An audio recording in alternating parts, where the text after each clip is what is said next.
Bienvenue sur le podcast La Table des Experts par l'Agence d'attractivité des métiers. Aujourd'hui, je t'emmène tester le métier de BDiste avec Florian Gallas. Je vais te poser plein de questions sur le métier de BDiste et on va commencer sans plus attendre par la formation.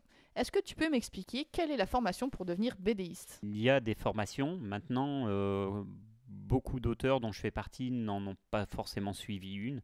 On est beaucoup à être autodidacte, c'est mon cas. Après, il y a des gens qui ont quand même fait des écoles d'art. Il existe aussi quelques écoles de BD spécifiquement faites pour la BD. Il y a Saint-Luc à Bruxelles, il y a une école à Angoulême. Mais pour la plupart des dessinateurs de BD que je connaisse, c'est surtout des gens qui ont passé beaucoup de temps à dessiner. Tu m'as cité donc Saint-Luc à Bruxelles, Angoulême, où effectivement ça semblait logique parce qu'il y a le gros festival de BD à Angoulême, donc logique de mettre une école là-bas. Dans ces écoles, on se forme en combien de temps à ton avis ? Alors en vérité, pour ne pas avoir suivi ces cursus, je ne pourrais pas dire précisément, donc je préfère pas dire de bêtises. C'est des cursus post-bac, mais je ne pourrais pas dire le nombre d'années que ça représente.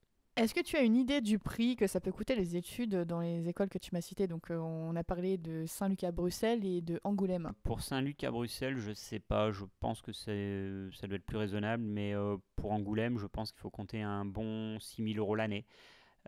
Donc c'est pas forcément non plus des études à la portée de tous. Oui, alors ça c'est des écoles vraiment on va dire spécialisées. On peut très bien faire des écoles, on va dire dans un domaine autour de l'illustration éventuellement et après apprendre et compléter soi-même. Oui, bien sûr, tout à fait. Enfin, toute école d'art peut être formatrice. Je connais personne qui ait fait l'école de BD d'Angoulême. J'imagine que ça doit être très intéressant, mais pour autant, c'est pas une obligation. Donc on peut très bien être un super BDiste en étant autodidacte et ça c'est une super nouvelle. Oui, moi je connais que des très bons dessinateurs qui sont autodidactes.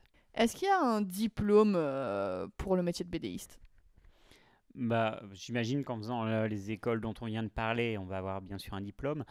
Après, c'est à mon avis surtout des diplômes qui sont pas inintéressants parce qu'ils vont t'apprendre des astuces, ils vont t'apprendre à progresser en BD. Mais contrairement à certains métiers, c'est pas un diplôme qui va te donner un métier. À la fin, l'éditeur, il veut savoir ce que tu as fait comme BD. Il va pas t'embaucher parce que tu as un diplôme de BD. C'est vraiment des diplômes qui ont plus un intérêt en termes d'apprentissage qu'en termes de valeur par eux-mêmes. Donc en gros, c'est des diplômes un peu, on va dire, pour se rassurer, un peu pour vaincre le syndrome de l'imposteur, plus que pour avoir une légitimité auprès des personnes du monde professionnel de la BD. Alors, pas seulement, ça peut être un diplôme. Le diplôme permet certainement, enfin, le cursus scolaire va certainement apprendre des tas de choses intéressantes, mais effectivement, c'est pas lui qui va t'apporter du travail. Aucun éditeur va dire bah, je vous embauche, faites une BD chez moi parce que vous avez un diplôme de BD. Ils vont regarder ce que tu as fait comme BD, si ça leur plaît, ils vont l'éditer ou pas. Je veux dire, c'est pas comme un diplôme de voilà, on veut être boucher, il faut avoir son CAP boucher. On veut être médecin, il faut avoir fait sa médecine. Dans le cas de la BD, c'est juste des études qui t'apprennent à dessiner, ce qui est important. Hein. Je ne dénigre pas l'enseignement en lui-même, mais le diplôme, c'est pas lui qui va t'amener à trouver du travail en lui-même si derrière t'as pas fait des BD qui vont intéresser quelqu'un. On va parler maintenant mixité homme-femme. Est-ce que c'est un métier où on retrouve des femmes dans le métier de BDiste ? Alors maintenant, oui, de plus en plus, et c'est tant mieux. Je pense qu'il y a encore beaucoup pour faire des salons, etc. Il y a encore probablement plus d'hommes que de femmes dans ce métier, mais ça a vraiment tendance, l'écart se réduit énormément. Je me rappelle qu'il y a 20 ans de ça, je connaissais une ou deux dessinatrices. Maintenant, j'en croise à tous les salons. C'est vraiment une richesse d'ailleurs dans le sens où je pense qu'avec l'arrivée du roman graphique, etc., beaucoup de femmes se sont intéressées à la BD et elles ont apporté quelque chose d'un peu différent. Je pense une sensibilité un peu différente, elles ont raconté des histoires un peu différentes et à mon sens, ça enrichit le panel de ce que pouvait proposer la BD. Est-ce que ça peut être difficile pour une femme de se faire une place dans le monde du milieu de BDiste ? Alors, je pense qu'une femme serait mieux placée que moi pour en parler. Moi, en ce qui me concerne, je vois pas le problème. Je pense que comme beaucoup de choses, ça a dû être un problème et ça l'est de moins en moins. Parce que je pense qu'aujourd'hui, c'est pas forcément que les gens sont plus ouverts à la mixité, etc. Mais ne serait-ce que pour le politiquement correct, justement, on va justement essayer des fois plus facilement qu'avant d'inviter des femmes, etc. Donc je pense qu'aujourd'hui, ça doit devenir quand même je l'espère, beaucoup moins difficiles pour elles qu'avant. Maintenant, elles sont peut-être encore confrontées à certaines difficultés, je ne suis pas le mieux placé pour en parler. Oui, peut-être qu'il y a aussi une espèce de non-légitimité qu'on ressent encore en étant une femme, en se disant bah, c'est un milieu de mecs, il n'y a que des mecs, est-ce que j'ai ma place là-bas quoi. C'est pas impossible. Après, c'est quand même un milieu, moi je trouve, où les gens sont très simples. Comme je disais, c'est un métier entre guillemets public où nous, en tant qu'auteurs, on n'est pas vraiment public, on n'est pas exposé, on n'est pas sur tous les plateaux télé, etc. Donc je pense que le fait de ne pas être vraiment connu, ça permet de garder la tête froide. Les plus grands auteurs, je connais des auteurs immenses. euh, pour les fans de BD, tout le monde les connaît, mais pour autant, personne ne va les reconnaître dans la rue. Donc il y a une simplicité qui fait que, enfin moi, c'est d'ailleurs ce que j'adore en festival BD, l'ambiance est toujours très très bonne. Donc j'ai jamais vu vraiment d'hommes prendre de haut certaines femmes, etc. Est-ce que le métier de BDiste a un équivalent féminin? Pour le terme, BDiste. Ok, c'est mixte, c'est très bien. Dernière question sur la mixité homme-femme, qui n'est pas tant que par rapport aux femmes, mais qui est aussi par rapport aux hommes. C'est la question de la vie de famille. Est-ce qu'on arrive à avoir un équilibre vie pro, vie perso en étant BDiste? Est-ce qu'il y a une grosse charge mentale? Comment ça se passe? C'est un équilibre à trouver qui va être différent et propre à chaque famille. Maintenant, c'est vrai que par exemple, dans mon cas, en étant auto-édité, je fais beaucoup de salons. Donc beaucoup de salons, ça veut dire beaucoup de samedis et de dimanches pas ici. C'est aussi un équilibre qu'on peut trouver. Quand tu as la chance que ça plaise à tout le monde, tu peux aussi y aller avec ton conjoint, ta conjointe, tes enfants.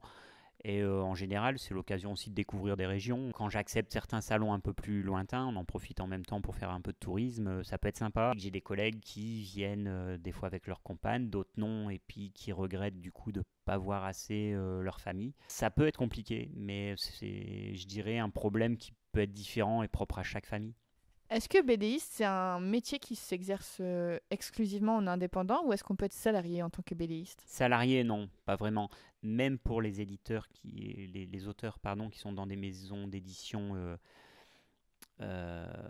classiques et reconnues, ils vont recevoir des avaloirs, c'est-à-dire des avances sur droit sur les pages qu'ils vont livrer, qu'il y reste des avances sur droit. Et après, ça va dépendre du volume d'albums vendus, etc. Donc, on n'a jamais de salaire fixe. Et en tant qu'indépendant, quel est l'investissement que tu dois avoir tant en termes financiers qu'en termes de temps pour pouvoir te lancer? Alors en termes de temps, il en faut énormément, c'est très chronophage, il faut être, comme je disais, présent pour à chaque nouvelle sortie d'album, il faut le déclarer à la Banque nationale de France, il faut le déclarer pour qu'il soit sur les sites Furet du Nord, De Citre, Cultura, etc. Donc du temps, ça en prend. Le plus gros investissement, bon, il y a bien sûr un peu l'investissement informatique, si on veut acheter une tablette, etc. pour dessiner. Et puis après, ça va être la production. C'est-à-dire que c'est probablement l'aspect le plus difficile à gérer au début en tant qu'indépendant.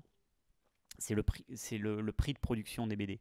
Forcément, plus tu fais de volume, plus tu imprimes beaucoup, moins la BD va devenir chère unitairement. Donc plus on serait tenté de se dire ah bah je vais faire beaucoup de marge. Mais si c'est pour garder la moitié du stock chez soi sans la vendre, on fait plus de marge. Donc il faut réussir à faire un minimum de volume, parce que si vous faites un album comme ça, par exemple, que je vends 16 euros, si vous allez voir un imprimeur en lui disant vous pouvez m'imprimer un livre comme ça va vous coûter plus de 100 euros. C'est impossible à vendre. Après, si vous en faites 5000, ça vous coûte plus rien du tout. Mais après, il faut les vendre, les 5000. Et donc, il faut trouver voilà, le juste milieu. Que moi, au moment où je sors un livre, je vais payer l'impression des livres avant d'en avoir vendu un seul. Il y a des solutions un peu pour pallier à ça. Certains font des projets Ulule. Personnellement, pour différentes raisons, j'ai choisi de ne pas passer par ce biais-là pour l'instant. C'est un choix. Mais c'est vrai qu'au moment où je viens de sortir une BD, j'en ai pas encore vendu une, alors que j'en ai déjà acheté des centaines. Est-ce que c'est pas trop personnel, mais du coup, pourquoi tu fais pas de financement participatif? Pas mal de raisons différentes. C'est que par exemple, moi personnellement, je trouvais ça super quand elle permet à un jeune auteur de réaliser un projet qu'elle n'aurait pas pu faire autrement. Le truc, c'est que ça s'est tellement généralisé que je trouve qu'on croule un peu sous les demandes Ulule. Je reçois tout le temps. Il y a eu un côté un peu pervers du truc, c'est-à-dire qu'il y a des gens qui font des campagnes Ulule qui sont super. Ils savent faire ça, c'est-à-dire qu'ils demandent justement à participer à leur projet pour aider à sortir leur livre, et leur livre est assez abouti.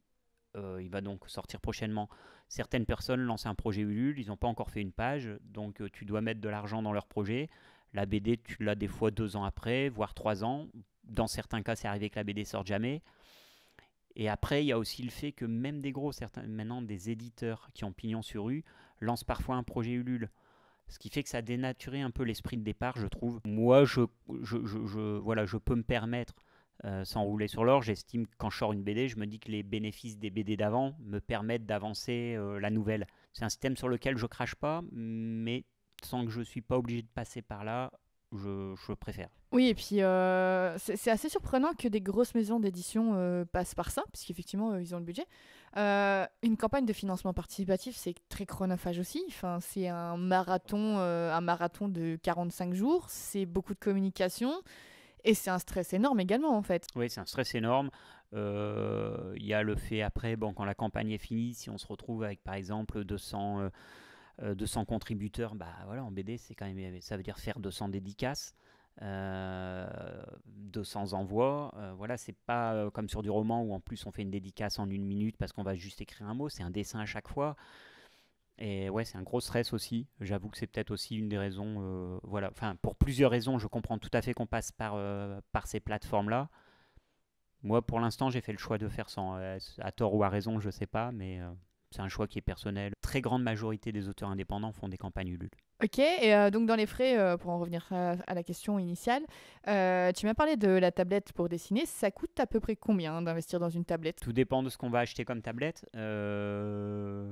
Voilà, après, je veux pas faire de publicité ou de contre-publicité, mais euh, c'est vrai qu'aujourd'hui, par exemple, je parlais de Procreate, qui pour moi est vraiment un super logiciel. C'est vraiment le logiciel que j'aime utiliser pour dessiner. Et par exemple, c'est un logiciel qui pour l'instant n'existe que sur iPad. Donc si on veut prendre un iPad, qu'on veut un grand format, c'est un iPad Pro, etc. On peut vite en avoir pour 2 000 euros. En dehors des logiciels et de la tablette et des frais de création, donc d'impression, est-ce qu'il y a d'autres frais auxquels il faut penser quand on se lance? Pas vraiment d'autres gros frais. Après, un petit peu de frais de déplacement pour aller sur les salons, etc. Euh, Dans mon cas, je fais surtout des salons. J'ai la chance d'être dans le Nord, donc il y a déjà suffisamment de salons à Lille, en Belgique, etc. Et après, on a aussi la chance pour la BD. On est, je pense, un peu mieux loti que les romanciers. Les salons BD en général ont un peu plus de budget et vont défrayer la plupart du temps les frais d'hôtel, de route, etc. Ok, et est-ce que en général ces salons sont accessibles en transport en commun ou vaut mieux quand même avoir sa voiture? En fait, je viens de réfléchir en même temps au fait que tu devais transporter tes BD, donc ça devient compliqué. Moi, vu que je dois ramener du stock de BD, c'est compliqué de le faire en transport en commun en général. En tant qu'indépendant, combien de temps tu estimes qu'il faut pour réussir à percer ou à vivre de la BD? Oh, alors là, c'est vraiment bien trop variable. C'est pas, il n'y a pas un temps qui permet de percer. Ça dépend de ton investissement, ça dépend du bouche à oreille, de comment tes BD plaisent ou pas. On peut très bien faire ça. Des tas de gens font ça pendant des années, sans rien gagner, vraiment juste par passion. Dans mon cas, j'ai la chance que ce soit vraiment bien développé chaque année. J'ai commencé en 2021 et je dirais que ça commence à porter ses fruits. Ça s'est développé déjà un peu en 2023 et en 2024, ça commence vraiment à porter ses fruits. Mais c'est tellement différent d'un auteur à l'autre. Ok, donc il faut quand même attendre quelques années avant de réussir à en vivre parce que tout simplement, ben, un, c'est les joies de l'entrepreneuriat et donc il faut du temps. Et deux, ben, faut réussir à se faire connaître et donc c'est beaucoup de communication et de bouche à oreille également et d'exposition dans les salons. Oui, tout à fait. Puis après, faut pas oublier surtout que c'est un domaine artistique. Donc, comme tous les domaines artistiques, euh, il y a un gap qui est énorme entre, c'est comme pour la chanson, etc. On peut décoller en un an, faire un tube et être millionnaire en un an, plus dans la chanson que dans la BD. Hein. Dans la BD, être millionnaire, c'est compliqué. Mais et il y a des gens qui ont un talent fou en musique et qui sont dans le métro. C'est pareil pour la BD. Euh, c'est vraiment pas quelque chose où on peut dire on va réussir en tant d'années. C'est quand même, il faut le savoir, on dit toujours que la BD marche de mieux en mieux et c'est vrai. Ce qu'on dit moins, c'est que pour les auteurs, c'est de plus en plus dur. Parce que voilà, quand il y a quelques années, il y avait 600 albums qui sortaient par an. Il faut savoir qu'en 2022, il y en a eu plus de 6000. Voilà. Et quand on dit ouais, la BD a progressé encore de 10%, c'est vrai, parce que aussi déjà, non seulement il y a plus de titres, mais quand on va t'importer un best-seller comme un Naruto, One Piece, à côté il y a un Astérix, un Gaston Lagaffe, sur 4 titres comme ça suffit à booster énormément les ventes. Mais il y a les 3 quarts des auteurs de BD aujourd'hui sont en dessous du RSA.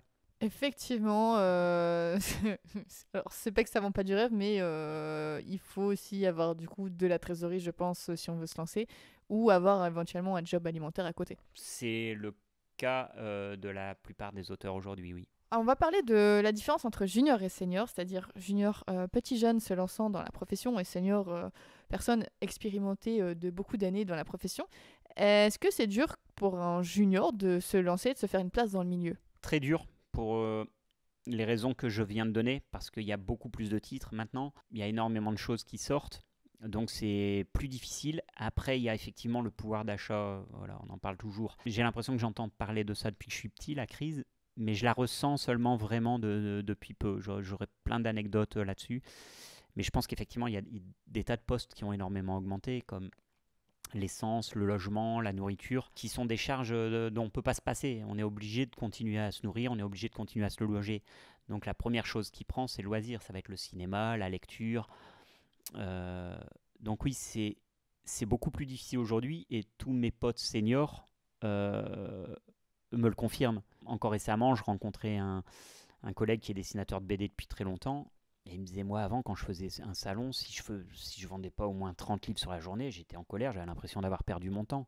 Il dit, maintenant, quand j'en fais 17, je suis super content. Et il me disait à moi et à tous les nouveaux qui débutent, ah ouais, mais franchement, t'aurais fait ça il y a 10 ans, t'aurais cartonné. Donc oui, c'est plus difficile aujourd'hui. C'est pas impossible. Ouais, je veux pas démoraliser tout le monde, parce que c'est un métier super agréable à faire, etc. Mais si on veut faire ça en ayant pour objectif et certitude de devenir riche très vite, c'est pas la bonne façon d'appréhender ce métier. Est-ce que, en tant que junior, on peut ressentir un manque de légitimité est-ce que quand tu es sur un salon, déjà, les personnes te demandent depuis quand tu fais de la BD? Ça arrive, c'est des questions qui peuvent arriver, oui, oui, qui se posent de temps en temps. Alors, est-ce que je me sens légitime? Comme je le disais tout à l'heure, je suis déjà quelqu'un qui naturellement avait un syndrome de l'imposteur, mais je me soigne. C'est-à-dire que oui, au début, je me sentais pas du tout légitime. J'étais étonné d'être même invité à certains salons, etc. Ben oui, avec le bouche à oreille, etc. Petit à petit, j'ai été invité partout. J'ai eu des bons retours et tout qui m'ont aidé à lutter contre ce syndrome de l'imposteur. Et oui, aujourd'hui, je commence enfin à me sentir légitime, je dirais. On va parler emploi senior également. Enfin, emploi senior, se lancer en tant que senior, donc c'est-à-dire personne avancée dans la fleur de l'âge. Est-ce que le métier de BDiste, ça peut être bloquant de se lancer quand on est plus âgé? Bloquant, non. Il y a même, alors c'est pas forcément pour des gens qui se lancent, mais là où on voit, si j'ai pu paraître un peu pessimiste sur les questions précédentes, ce qui est par contre assez rassurant, c'est que moi, autour de moi, à chaque festival, je vois des anciens dessinateurs que j'adore, et c'est souvent avec eux que j'accroche le plus, qui continuent à faire des salons les samedis, les dimanches. Il y a des auteurs exceptionnels comme Philippe Lugui qui continue à être partout, qui aujourd'hui doit avoir 74 ans à peu près, il continue à dessiner. Des gens comme Herman, Carpentier, qui ont plus de 80 ans et que je croise encore régulièrement à des salons, qui adorent ça, qui viennent encore dessiner, qui continuent à travailler. Donc voilà, je pouvais avoir l'air pessimiste, mais en même temps, à l'heure où tout le monde va arrêter de travailler tôt, moi le premier, euh, c'est pas forcément le cas pour la BD. Quand on fait un métier comme ça qui nous passionne, il y a énormément de dessinateurs seniors qui n'ont pas envie de décrocher. On va parler RSE, donc respect de la planète notamment, et puis plein d'autres sujets autour du RSE. Est-ce que le métier de BDiste est un métier respectueux de l'environnement? Respectueux de l'environnement, ben, on fait du papier, c'est sûr. Après, je pense pas que ce soit c'est pas non plus le métier le plus polluant à mon avis. On imprime sur du papier, c'est sûr. On fait pas 50 000.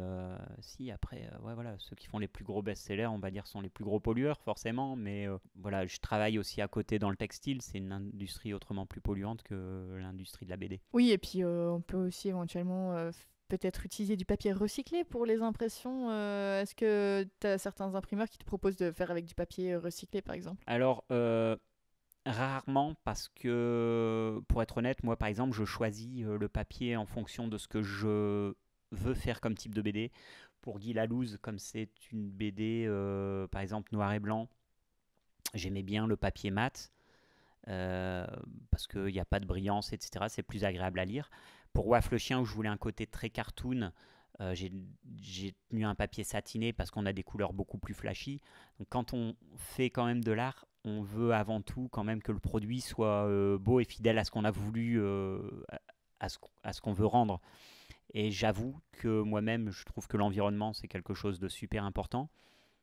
Mais après, c'est vrai que on veut quand même faire passer le rendu de nos œuvres au premier plan, quoi. Et j'avoue pas avoir pensé spécialement à demander du papier recyclé. Oui, bon, moi, après, le papier recyclé, je suis pas sûre que ça rendrait hyper bien au niveau visuel non plus. Bah voilà, c'est ça. Et puis, comme je disais, je pense pas être le premier responsable de la déforestation amazonienne pour mes livres. Et hélas, le jour où je vendrai assez pour ça, je pourrais réinvestir dans l'écologie, oui.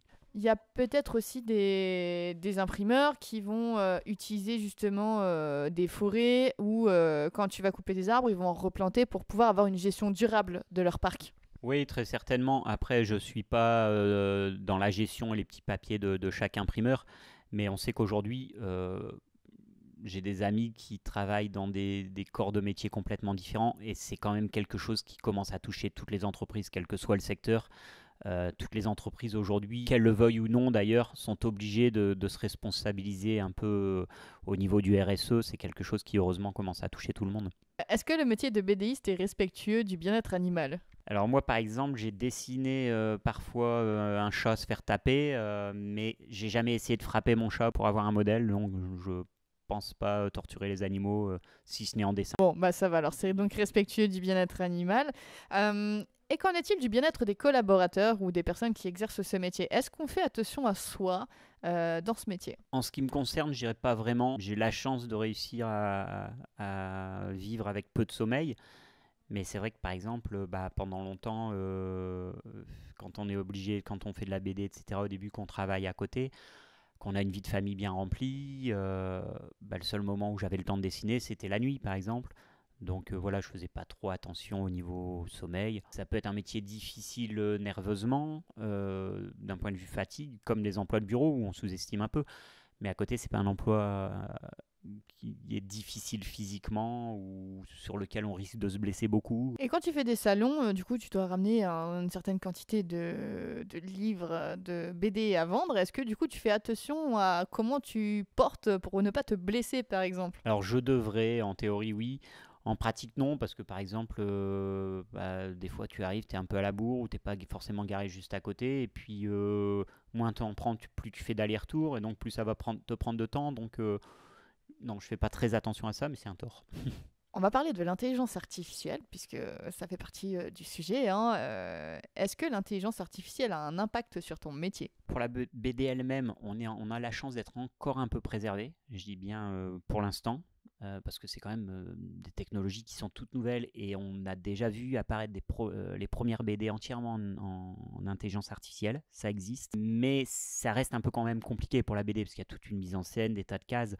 En revanche, pour l'illustration pure, la plupart des auteurs de BD font aussi de l'illustration. On peut nous payer parfois pour faire une affiche de festival, des choses comme ça. Là, on a vu déjà des affiches de festival BD qui sont là quand même pour défendre le métier, la profession, des affiches de festival BD où plutôt que de payer un auteur, on fait l'affiche en IA.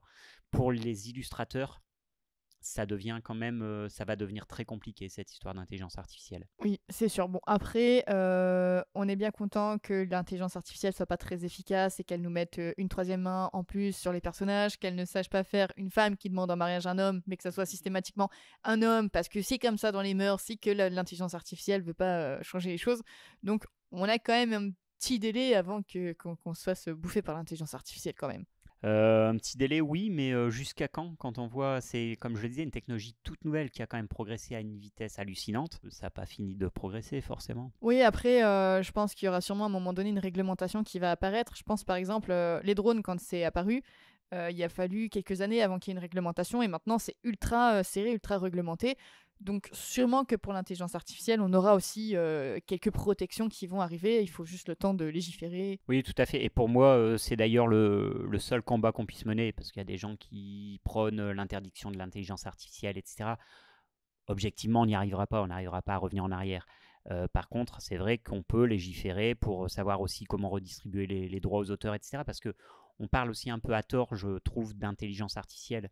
Derrière l'intelligence artificielle, il y a ce qu'on appelle l'entraînement des IA, et c'est plus du pillage et mixage que de l'intelligence artificielle. Les intelligences artificielles, aujourd'hui, elles ne créent pas d'images.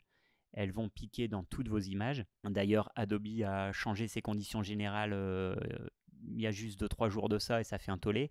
Parce que maintenant, ils vous demandent, par exemple, pour pouvoir continuer à utiliser Photoshop, vous êtes obligé d'accepter qu'ils prennent toutes vos images ou ils disent eux-mêmes, ils pourront s'en servir pour leurs IA.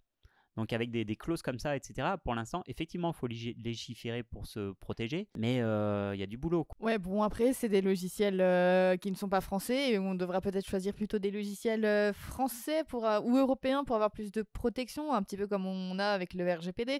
Mais effectivement, sympa Adobe. Un peu un sentiment de vol et de trahison qui fait un petit tollé et qui, comme tu le disais là, incite les gens à dire bon, bah, il faut trouver des solutions alternatives. Adobe, comme c'est la référence, tout le monde l'utilise, mais il peut y avoir d'autres logiciels très bien qui existent ou qui existeront.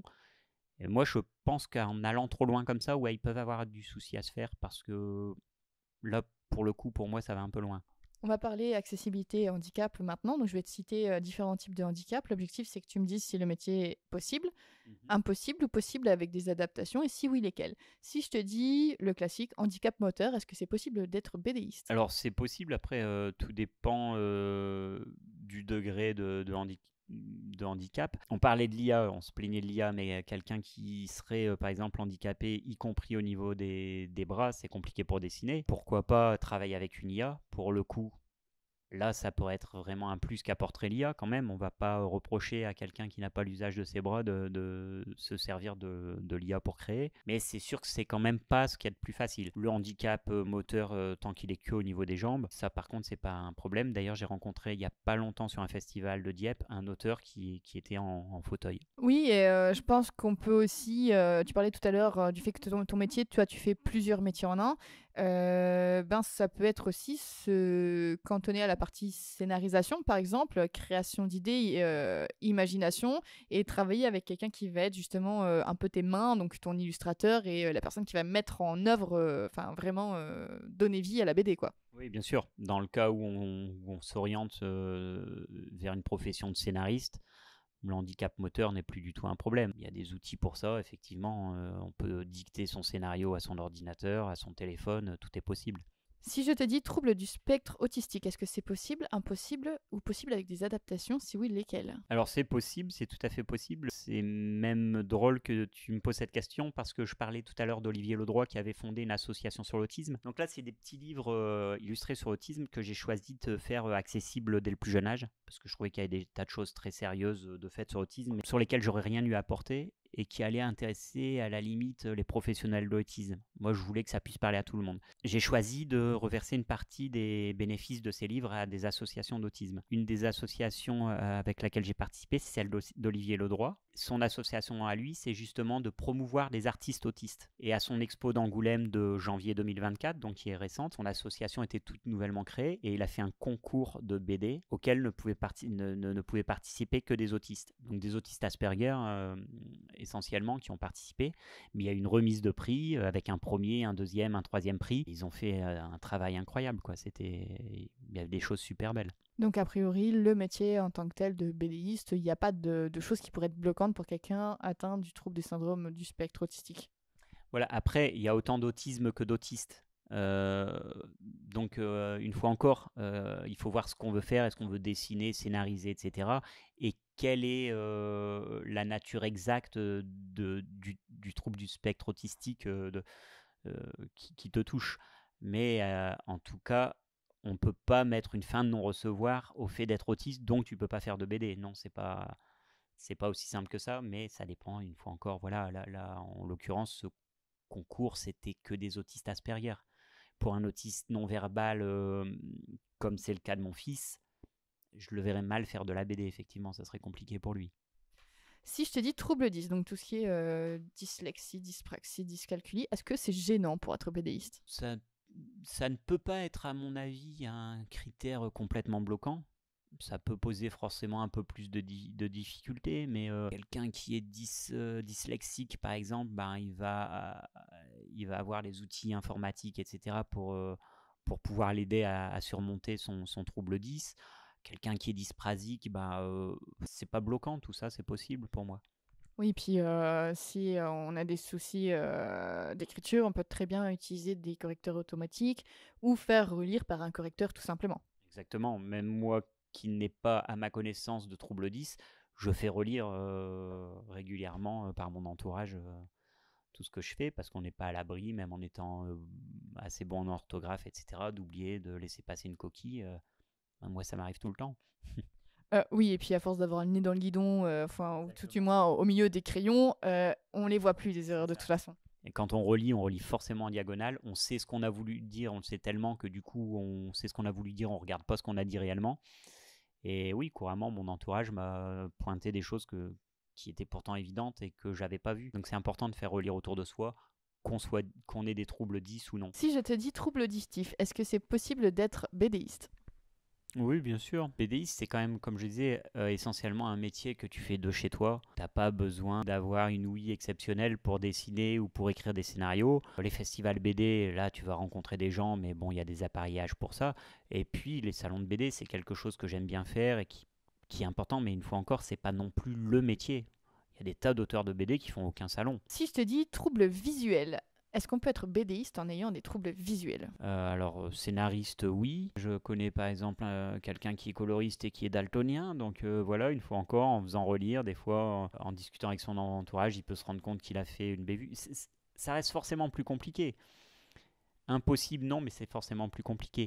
Dessinateur avec des troubles visuels, de la même façon, en travaillant par ordinateur, on peut zoomer énormément, on peut contourner le problème, on peut s'aider du problème. Et si on est totalement non-voyant? Alors là, pour le dessin, ça va être compliqué quand même. Soyons honnêtes, pour le dessin, ça va être compliqué. Je pense qu'à un moment, voilà, si on aime de toute façon l'histoire et qu'on est non-voyant du tout, on va de toute façon naturellement plus être attiré par le scénario. Oui, et puis on peut travailler en collaboration avec un illustrateur du coup. Voilà, ouais, c'est ce que j'entendais par être scénariste. Quand on est scénariste, bien sûr, c'est collaborer avec un dessinateur ou illustrateur. Si je te dis trouble de déficit de l'attention avec ou sans hyperactivité? À mon avis, c'est gérable. Il faut faire comme moi, par exemple. C'est-à-dire que moi-même, j'ai pas de trouble de l'attention avec hyperactivité. Mais il se trouve que suite à des problèmes de santé que j'ai eus, j'ai des séquelles un peu digestives. Quand je suis en salon BD, l'après-midi, etc., si des fois avec les auteurs, on mange le midi, et bien, si je suis pas bien, je mets un écriteau et je dis, je reviens dans... Voilà, c'est des prestations qu'on fait gratuitement, les salons, etc.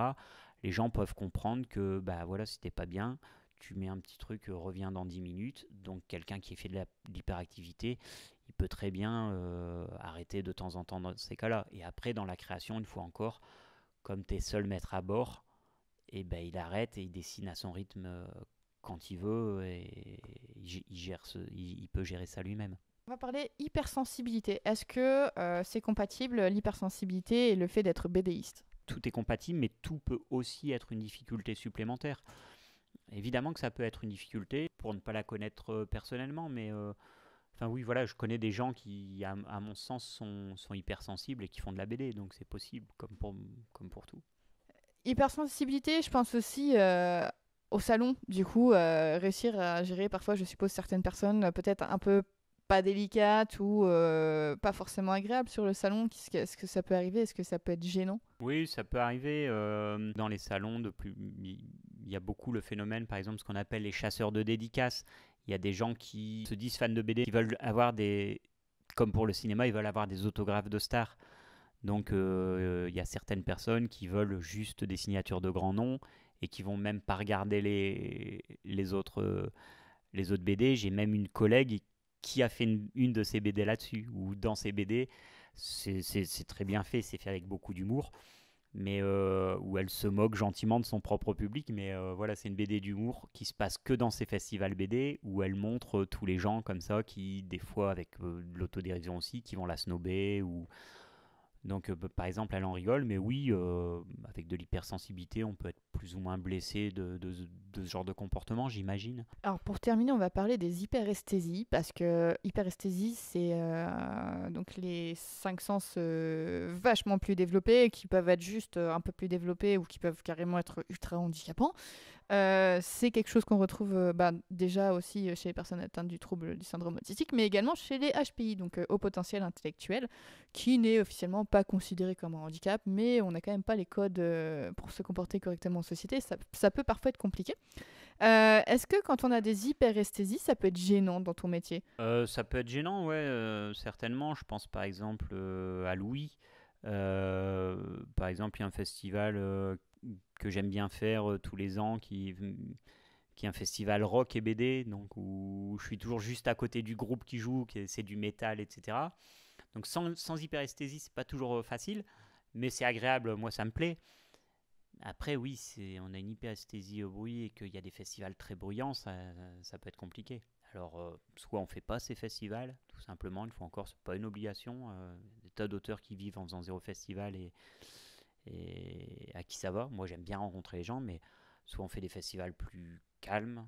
Après, on peut utiliser des bouchons, on peut utiliser des casques anti-bruit. C'est un peu plus compliqué le temps de parler aux gens. Et si je te dis hyperesthésie cutanée, moi personnellement j'ai celle-là, donc je ne supporte pas d'avoir les doigts sales dans le sens où avec des trucs qui poissent, donc mettre mes mains dans la terre humide ou cuisiner et casser des œufs, c'est insupportable.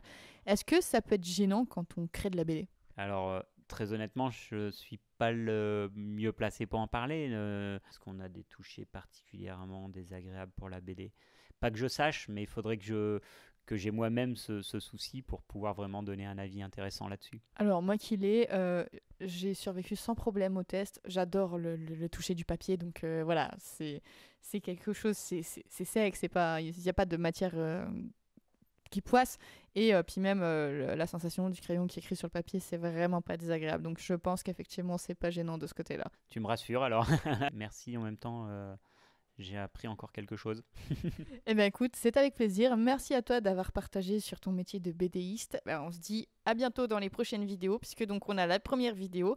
Vous avez ici le podcast, mais il y a également une quinzaine de vidéos au format TikTok, ainsi qu'un live questions-réponses avec le professionnel pour répondre à vos questions. Ciao, on se dit au prochain test métier.